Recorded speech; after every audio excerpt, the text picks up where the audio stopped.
No niin, hyvät ystäväni, kutittavan kivaa ja lokosan lepposaa lokakuun iltaa teille kaikille. Onpahan upea saada teidät vieraisille tänne napapiirille. Upea jakaa tämä ilta joulun ystävien kanssa. My dear friends, a merrily magical and pleasantly cozy October evening to you all. How wonderful it is to have so many guests here at the Arctic Circle. Such a pleasure to share this evening with fellow friends of Christmas time. Mutta mitäs teille kuuluu? Onko teillä kaikilla ollut mukava ilta ja viikko? Joo, kyllä. And ladies and gentlemen, have you all had a splendid day and week so far? Oh, and guess what is the most splendid thing in the whole world to us elves? Well, Christmas of course.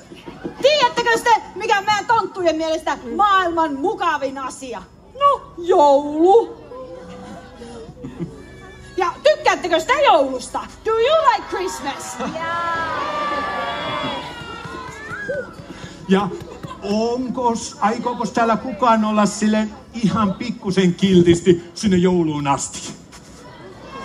Who is going to be just a little bit good right up to Christmas? And do we have anyone here who will try to be super good for the rest of the year?